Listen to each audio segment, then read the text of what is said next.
Sobre el Andrea C. Febrero 10, 1950, viernes. Comenzó el viaje. En el muelle, agitando los pañuelos, todos, nuestros padres, los amigos más queridos.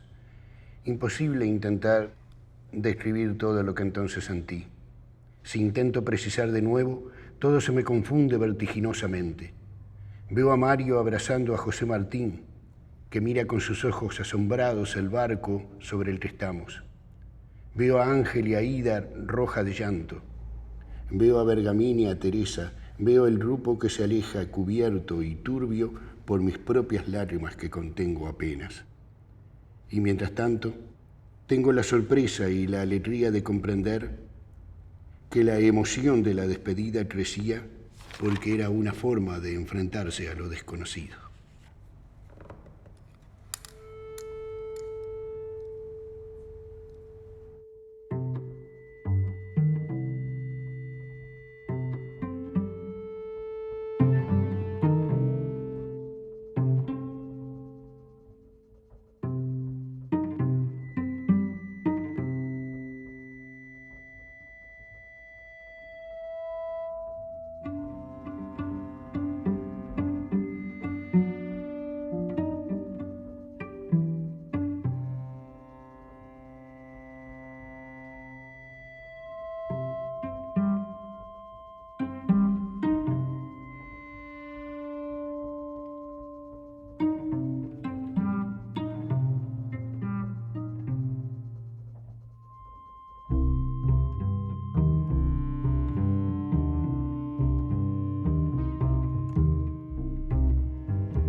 No es tiempo todavía de hacer anotaciones en este diario, y sin embargo a menudo siento necesidad. Contactos pocos. Sentimientos de París creciente. Necesidad de releer a Baudelaire. Aquí lo siento en el aire. A los franceses no se les ocurrió que deberían hacer ediciones de Baudelaire ilustradas con fotografías de ángulos de París. Algo así quisiera hacer yo. Lo haré si compro la filmadora.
Condiciones buenas. Sí. Y después en deterioros, ponerle que tiene desvanecimiento y suciedad. Vale. Pues no tiene, esta no tiene rayas. Esta.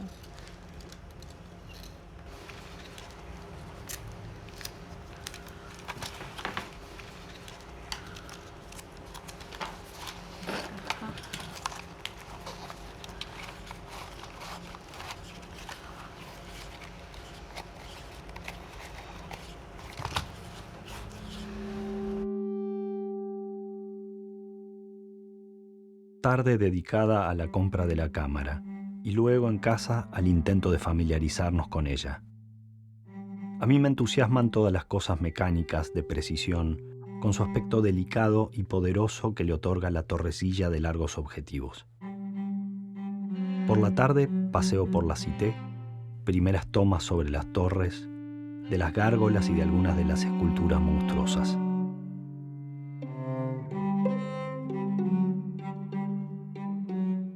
Me siento un poco tonto en mi desenfrenado entusiasmo de cineasta amateur teórico, pero estudio en un manual técnico con entusiasmo acaso digno de mejor causa.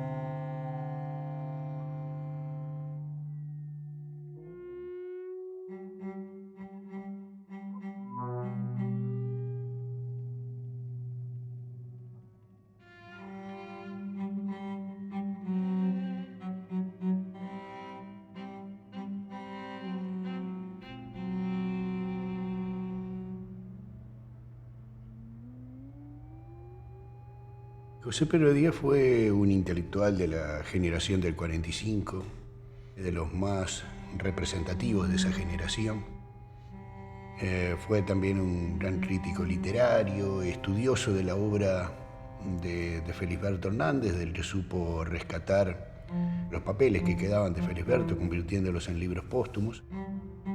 También fue un estudioso de Becker, su libro sigue siendo un referente todavía hoy, de Gerard de Nerval, de José Pedro Bellán, que era tío de su esposa, Amanda Berenguer.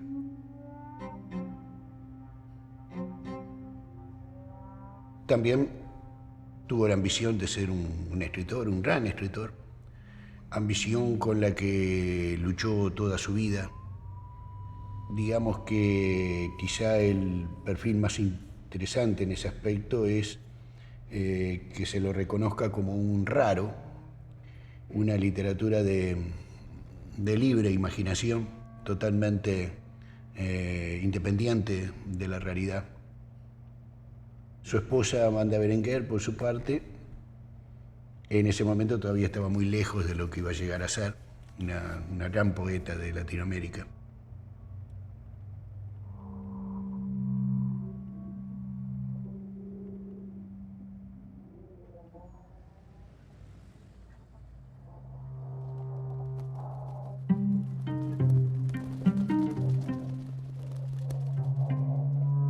Ayer, visita a un matrimonio francés. Conversaciones muy interesantes sobre la poesía nueva. Lecturas en voz alta de Henri Millot, a quien veo en la prolongación natural de la línea que estoy estudiando. Es la poesía absurda de un mundo absurdo. Poisson, que es profesor de gimnasia, es mimo e hizo para nosotros algunas pantomimas que yo juzgo notables. Filmé unos fragmentos a una de ellas. Quedamos en realizar un pequeño film con una pantomima concreta.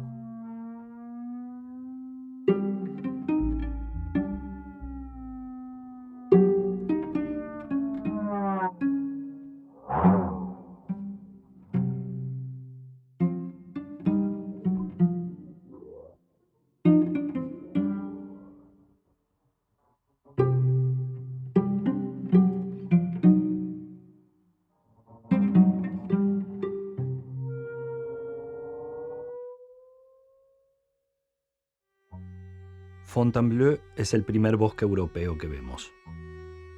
Las formas y el color de los árboles se combinan perfectamente con el movimiento de los caminos.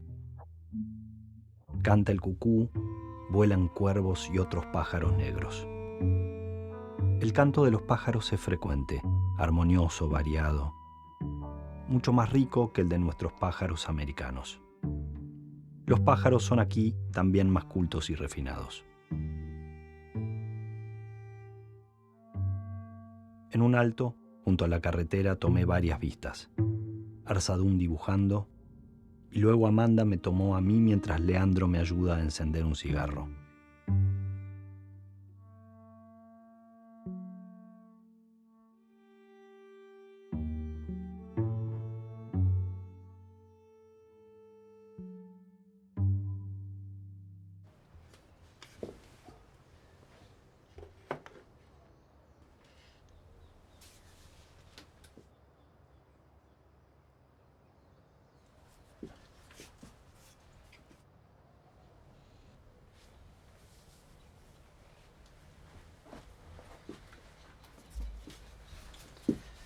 Esto es el cliché con el que se hizo la tapa de Los Fuegos de San Telmo. El pez de las profundidades, el marino. Terrible pez.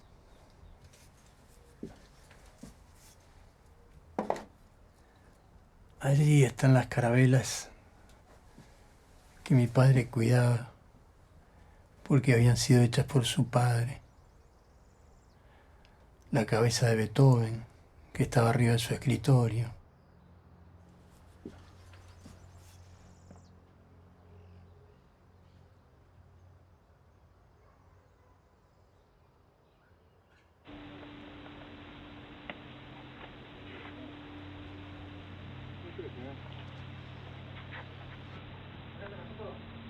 Estoy filmando. Se lo voy a dar a Carlos.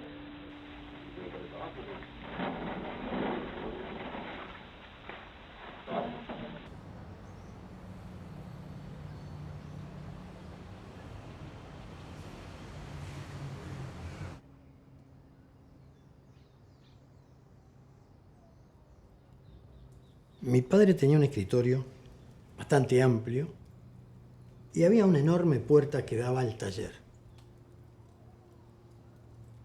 El taller era el lugar donde mis padres habían hecho sus libros. Pero ese taller se fue transformando con el correr del tiempo en un depósito. En ese depósito me topé varias veces con unas latas redondas.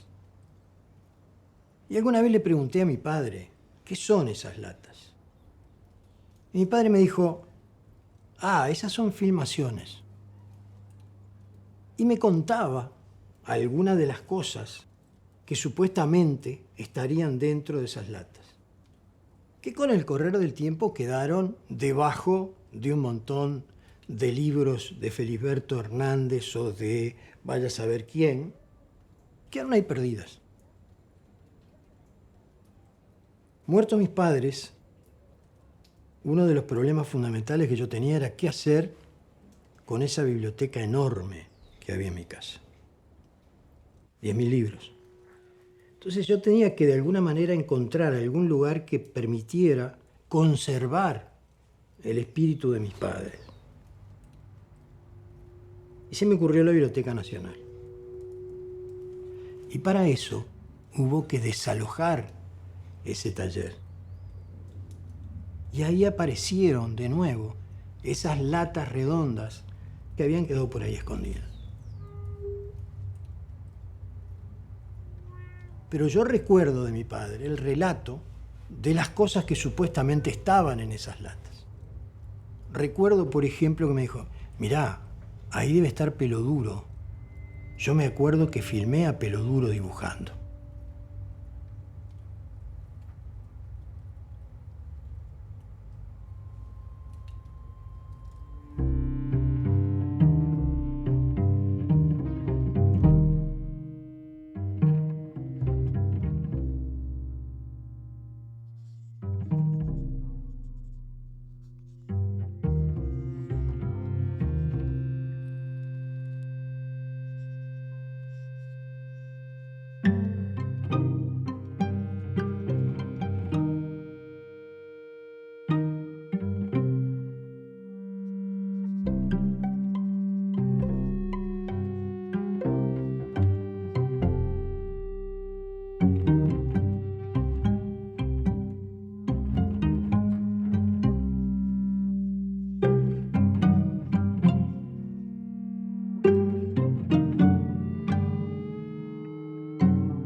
Cambian íntimamente muchos valores. Mejor estima de cosas nuestras, más seguridad en el juicio. Pienso de otra manera la pintura y la literatura. Siento una alegría serena y firme de vivir y ver. Cada instante me importa más mirar. No sé qué es lo que me está entrando por los ojos, pero me entrego a ello porque lo siento importante, profundo. Siento que le robo algo a las cosas al mirarlas. Me las llevo conmigo.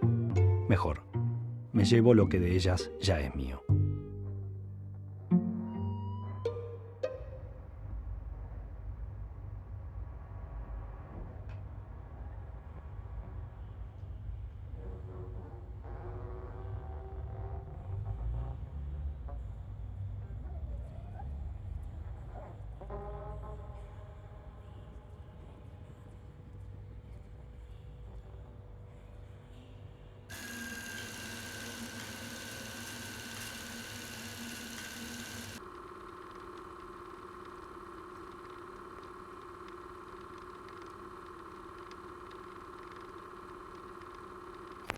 A mediados de 1949, José Pedro Díaz solicita y obtiene la llamada beca Gallinal, que era una beca que otorgaba enseñanza secundaria.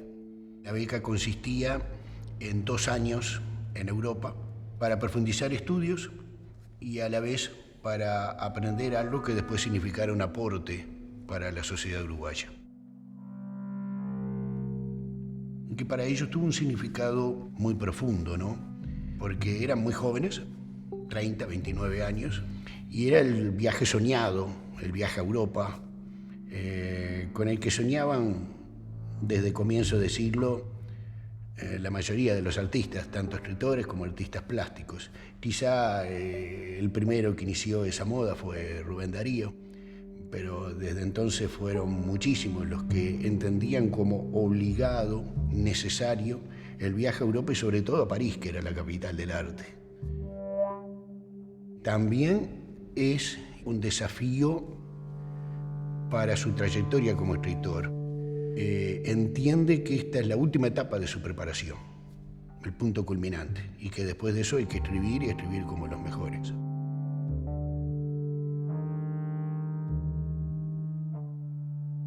Tengo el sentimiento creciente, por las lecturas que poco a poco voy haciendo, de que llegamos tarde a París. El tiempo que Francia vive actualmente tiene para nosotros, creo, poco interés. Lo que importa no es lo actual. Tengo la impresión de que lo que hay de verdadero en Sartre es demasiado verdadero y demasiado lamentable. Es la profunda derrota lo que creo advertir en el aire de la cultura, por ahora sin salida, tal como lo siento. No es aquí, a París, donde deben venir escritores y artistas a aprender. Y si vienen, es para ver lo que no es ahora, para ver de cerca huellas de una tradición, sí, no para coger el ritmo de una cultura que anda a descompás con la nuestra.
Era muy importante este viaje para ellos.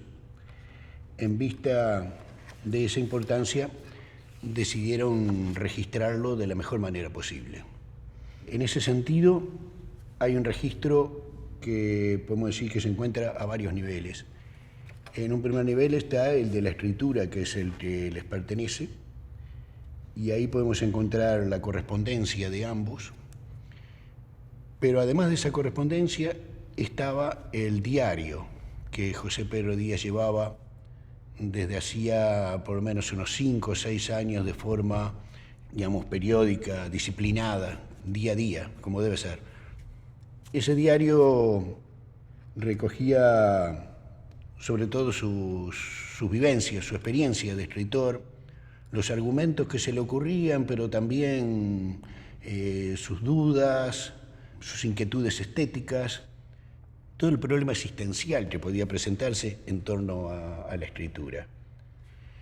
Pero no le resulta suficiente.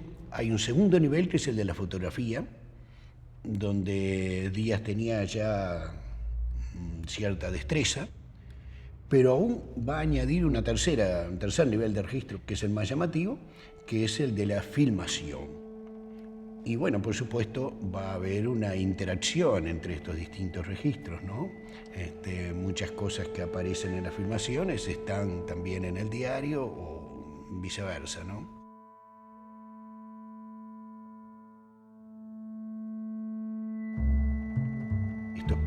planos, tanto la fotografía como el cine, van a ser abandonados totalmente.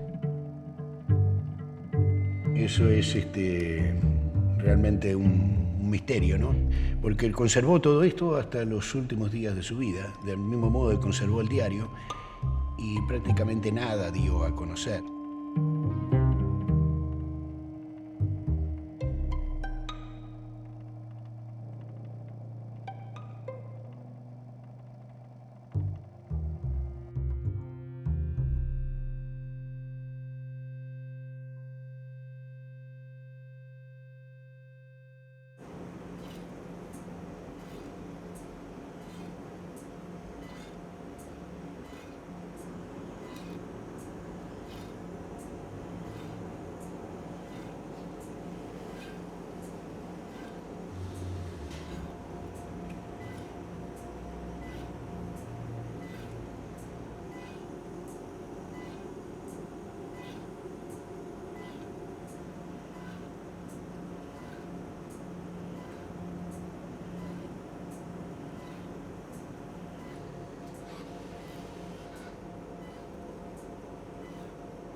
Mi padre tuvo, en determinado momento, pasiones que fueron en determinados sectores del arte.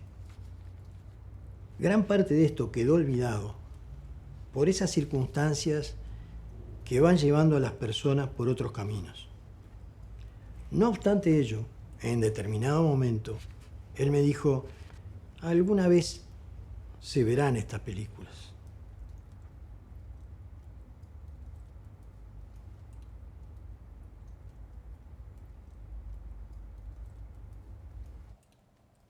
Mis padres, curiosamente, hacían muchísimas de las cosas vinculadas con dejar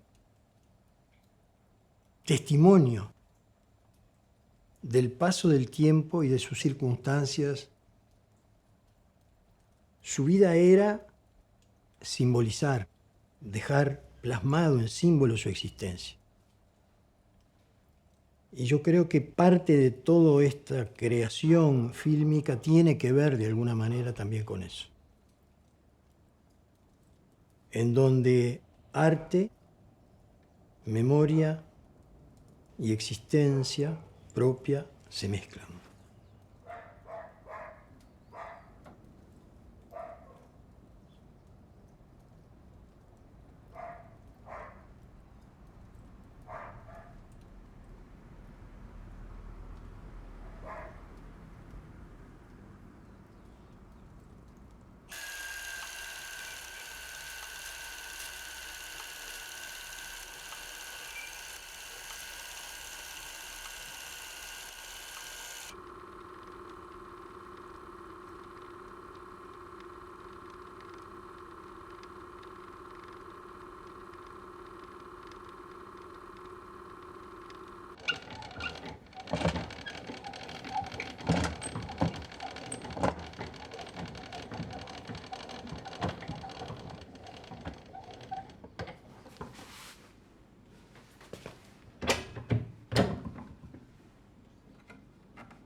La asistencia a los cineclub me terminó de convencer en el sentido de cambiar mi cámara 8 milímetros por una 16 milímetros.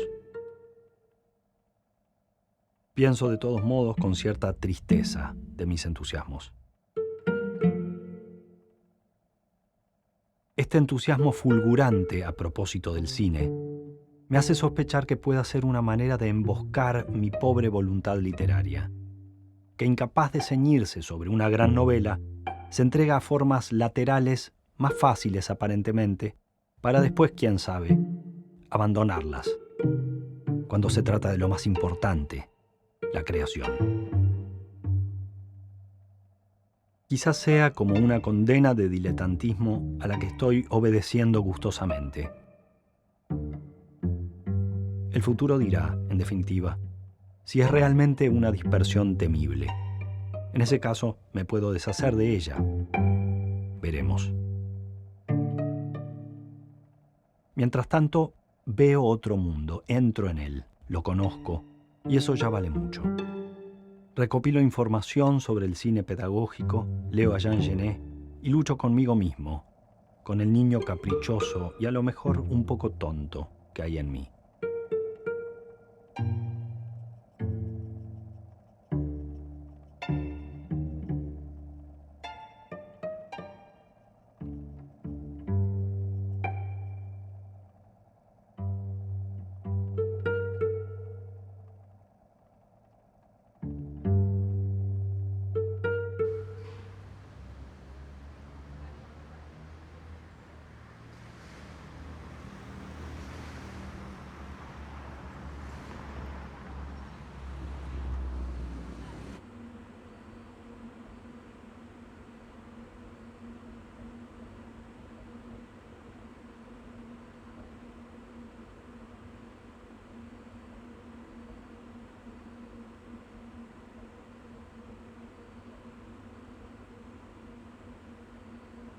Yo creo que el diario era para él, pero lo utilizaba también como un almacén de ideas, de argumentos posibles de utilizar en el futuro.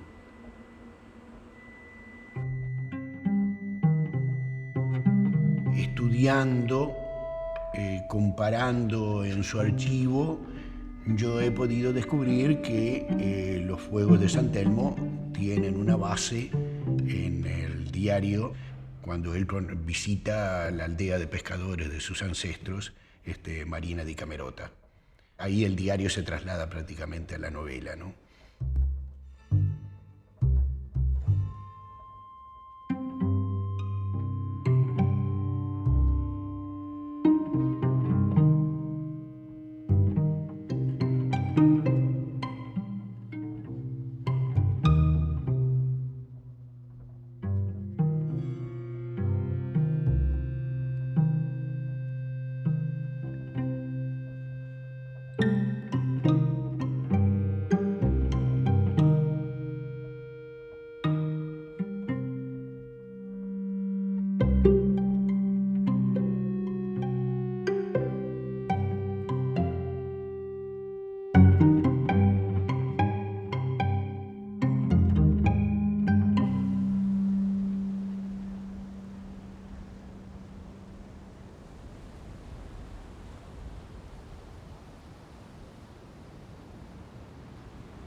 Mi padre, cuando era chico, estuvo enfermo y estuvo en cama durante mucho tiempo.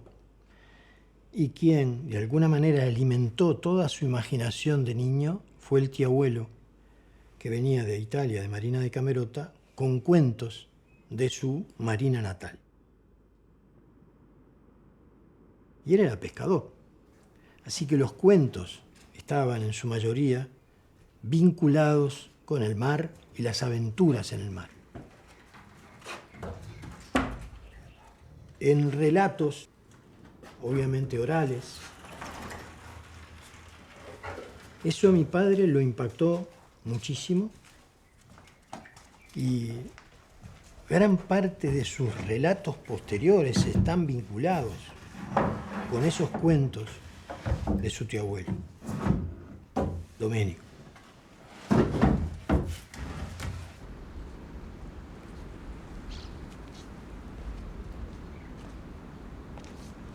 Cuando mi padre tiene ya 50, 60 años, construye su propio barco, dentro de su escritorio. Toda la vida estuvo soñando con un barco y salir a navegar, no se sabe a dónde, pero salir a navegar.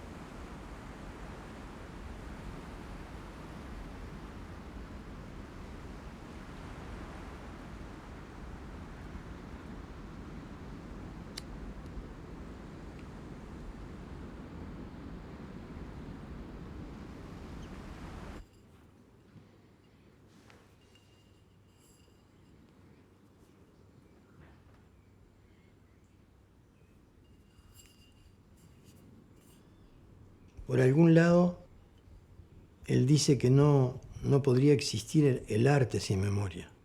No se podría escribir sin memoria. La memoria es como de alguna manera el edificio fundamental sobre el cual luego desarrollar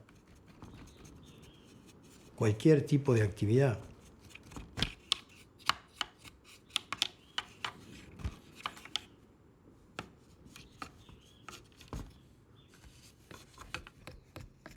Esta forma de poder concebir el arte sobre la memoria creo que es una constante de la literatura de mi padre.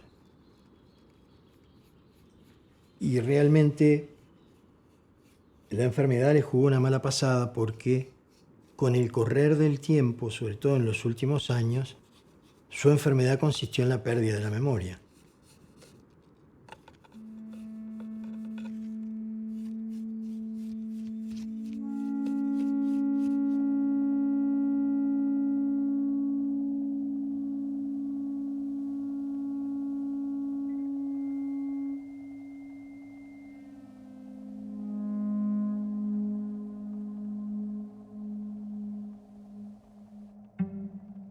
Estos 2 últimos días anduvimos alocadamente, pasando demasiado rápido de un paisaje a otro y todos deslumbrantes.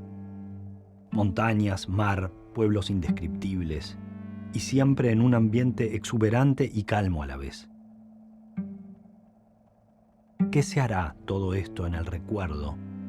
¿Dónde lo dejo por ahora para pasar a otra cosa? Se irá desvaneciendo, sin duda, como se desvanecieron ya algunos de los paisajes que vi. Vamos mirando Europa con demasiada prisa, casi con dolor, recogiendo miradas fugaces. Una ojeada lanzada desde la carretera sobre el abismo del flanco de la montaña. Otra sobre una cerca roja de rosas. Y la forma total, rítmica y secreta de un viejo pueblo asentado sobre un peñasco.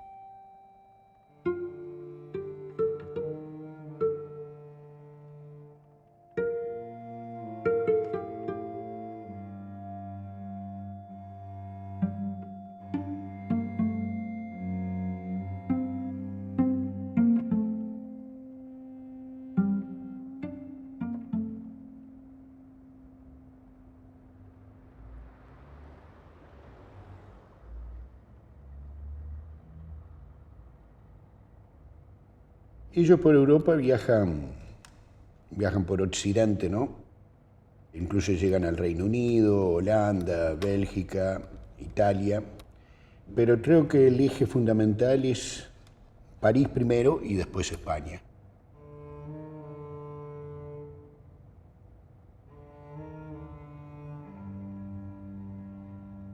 Si bien ellos están obedeciendo a esa tradición del viaje del artista, lo hacen en una época tardía y en la posguerra. El viaje también está tensionado por el comienzo de la Guerra Fría. Y en el caso de España en particular, la dictadura de Franco se hallaba en ese momento en una enorme crisis porque no terminaba de ser reconocida por los aliados, se sabía de su colaboración con el nacionalsocialismo. Era un momento en que era el país más atrasado, sin duda, de Europa, y estaba pasando por una situación prácticamente de hambre, ¿no? De miseria. Entonces todo eso los golpea profundamente. Por un lado está la censura. En España conocen gente perseguida, el propio Díaz se cuida en lo que pone en el cuaderno, y por otro lado lo golpea la pobreza, el atraso, ¿no? Esos campesinos con arados de palo, trabajando en condiciones medievales prácticamente, ¿no? De la época feudal.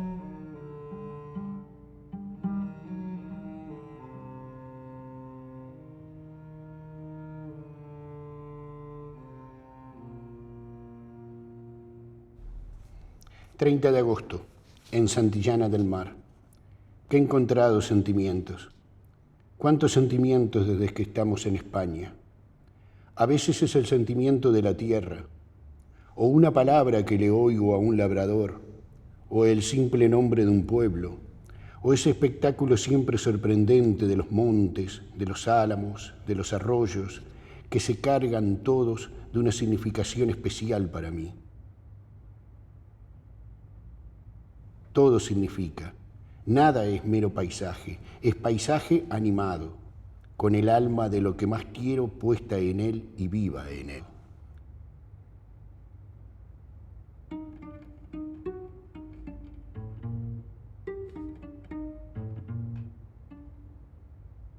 El viaje de Burgos a Santander.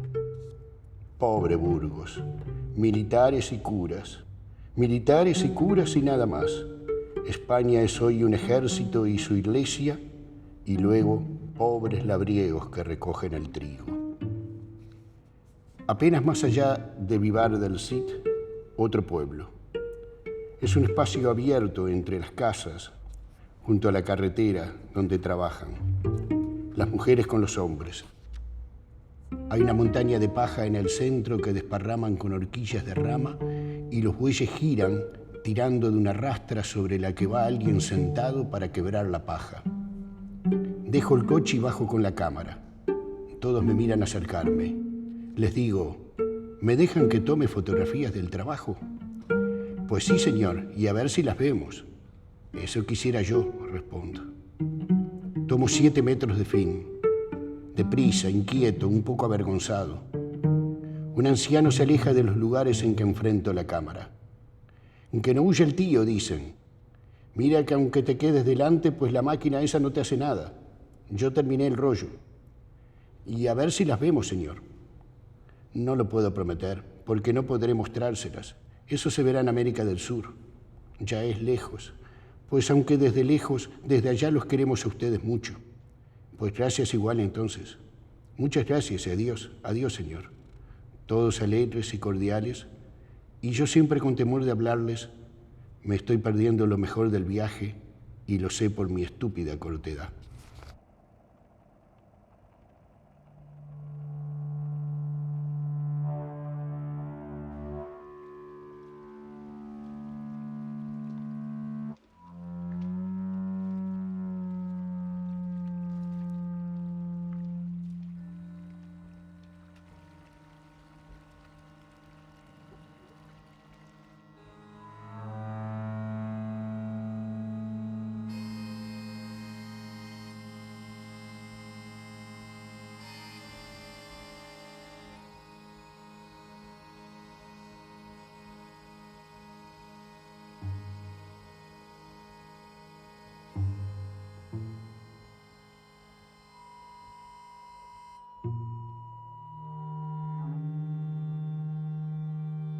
Granada. Cuando salimos del hotel traje conmigo el diario, pensando escribir aquí, describir algo de la Alhambra. Es muy tonto.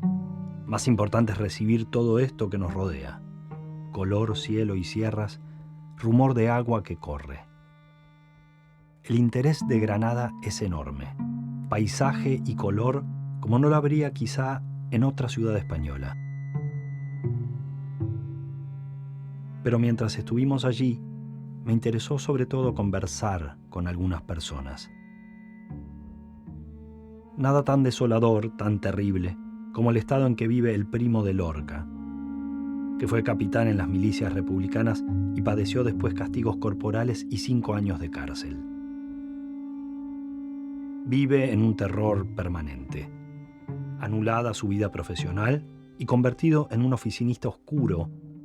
No puede siquiera salir de Granada sin motivos bien fundados. Creo que nos rehuía para no comprometerse ni comprometernos. Me confesó que vive solo, sin amigos, porque teme contagiar a nadie de su lepra política, como él dice. Por otra parte, no habla de nada como no sea esta situación. Es ya obsesión en él. Explicable, muy explicable.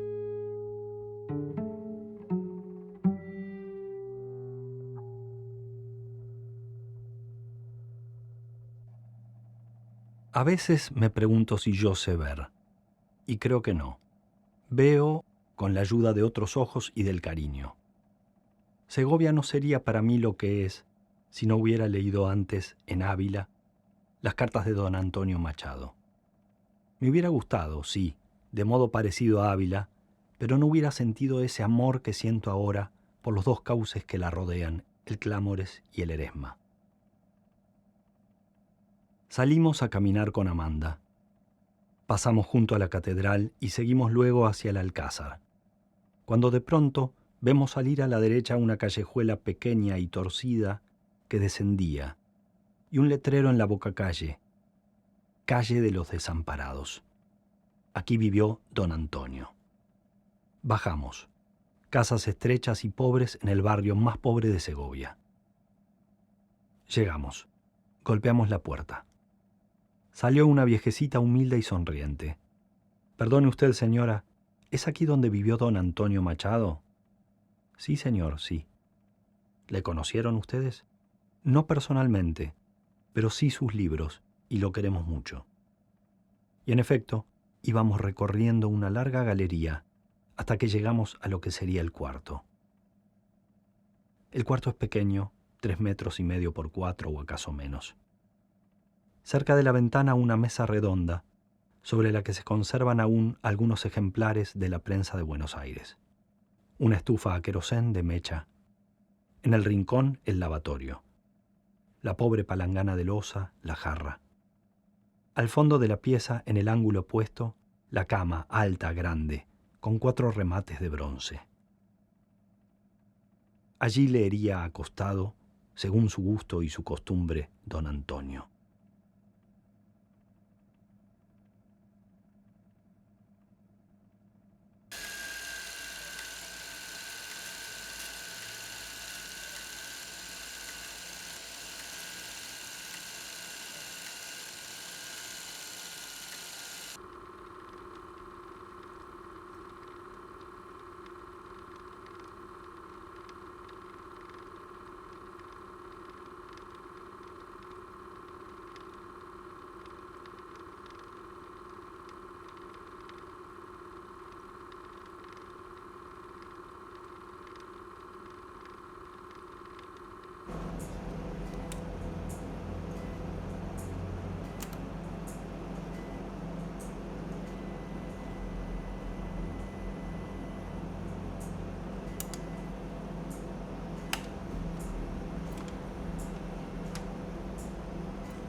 Mi padre tenía una pelea permanente con su espontaneidad.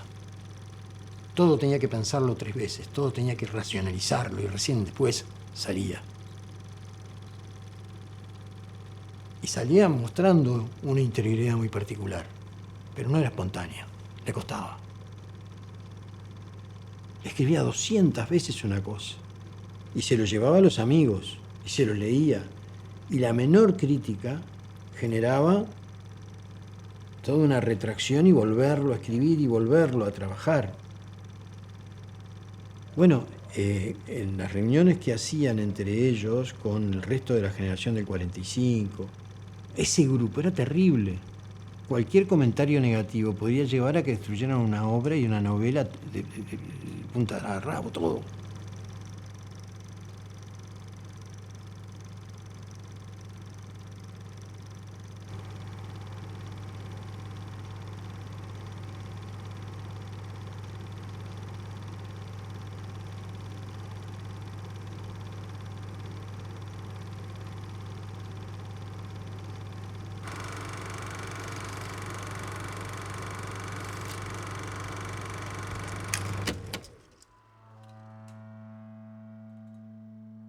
Ayer rompí lo que había hecho en Europa de la novela. Y además comprendí que no tengo que ocuparme de ella, porque ni siento verdadero interés, ni puedo llevarla adelante. No sé bien qué me pasa. Es como si se me hubiera roto de pronto algo dentro. Como un reloj al que se le rompe ese delicado mecanismo que lo equilibra y lo hace apto para medir el tiempo, pero que una vez roto, gira sin sentido en el vacío. Temo haberme engañado a propósito de mí mismo. Lo más probable es que yo no sea un escritor, o no pueda hacerlo. Para hacerlo tendría que tener algo que hacer o que decir, y simplemente me siento vacío. Creo que no sirvo, que me equivoqué y que no me sé engañar ni quiero. Y aquí estoy, sintiendo simplemente angustia. Una angustia que sube sin que yo pueda comprender bien sus causas, porque una vez visto lo que veo, ¿por qué me he de angustiar?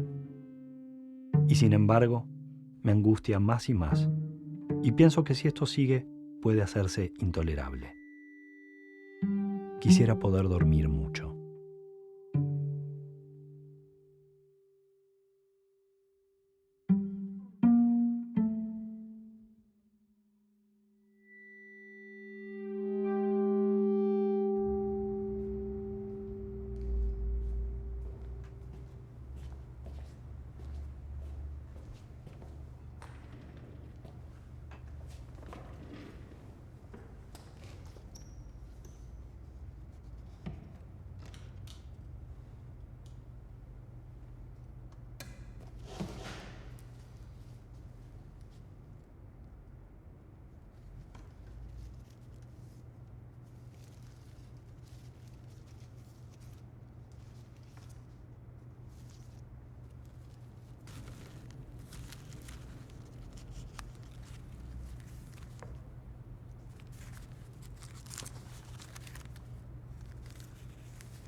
Bueno, creo que la ambición de ser un gran escritor o quizás de ser el mejor de todos aparezca en la mayoría de los que escriben, ¿no? Y la mayoría no lo consigue, obviamente. Todo esto le creó a él una lucha interior que no desapareció nunca. Y a su vez el ver crecer y obtener cada vez mayor reconocimiento a su mujer, a la que él creo que no suponía que pudiera llegar a ese nivel, también le debe haber removido muchas cosas, ¿no? Yo creo que Amanda fue creciendo sin todas esas dudas, ¿no? Y sin tal vez proponerse metas tan lejanas, y sin quererlas fue sumando y sumando y sumando, y llegó muy lejos realmente.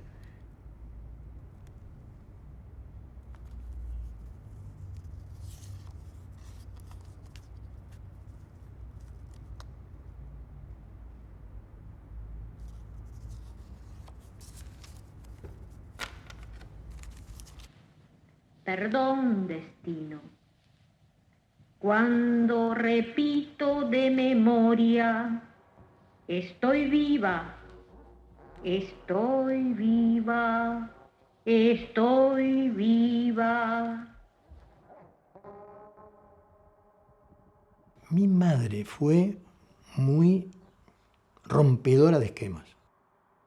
Cuando uno ve, por ejemplo, un disco que tiene que se llama Dicciones, ella desorganiza el poema de forma tal que hasta lo hace desagradable auditivamente, expresamente. Mi padre jamás hubiera podido hacer eso. Jamás.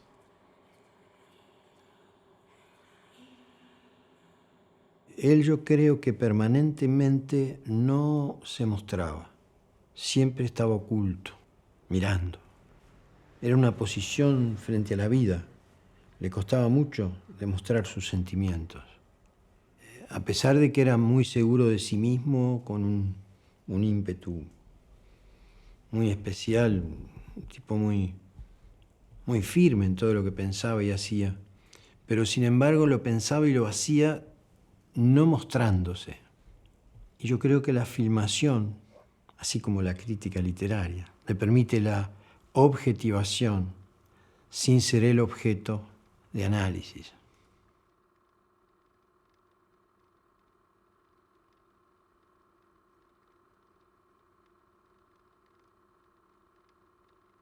He conseguido pensar. Cuando llegue mi marido, entre los dos abriremos las venas de la mismísima literatura.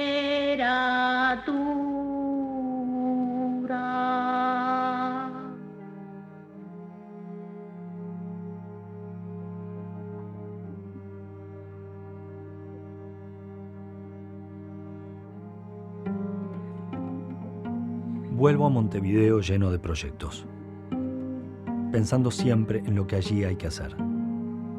Pero mi problema es, más que saber si podría hacer lo que imagino, saber hasta qué punto soy para poder hacer. Pensé demasiado en mí durante demasiado tiempo. Debo asimilar bien esto que sé y que no se me cumple aún con suficiente naturalidad, que es estando fuera de mí y junto a alguna acción que me decidiré a hacer casi sin saberlo. No hay, debo repetirme, un problema a priori de ser. Me miro ahora, después de 2 años, y me veo tan igual que me doy cansancio. ¿Algo cambió? No puedo saberlo. Llegaré con 31 años y recuerdos. ¿Y qué más? De Amanda estoy seguro. Yo veo sus cartas. El río crece exactamente en la dirección que más me importa. Ella, de a poco, pequeñita, se da y es. Yo sigo jugando al fantasma o a la fotografía no revelada que acaso mostrará una superficie velada.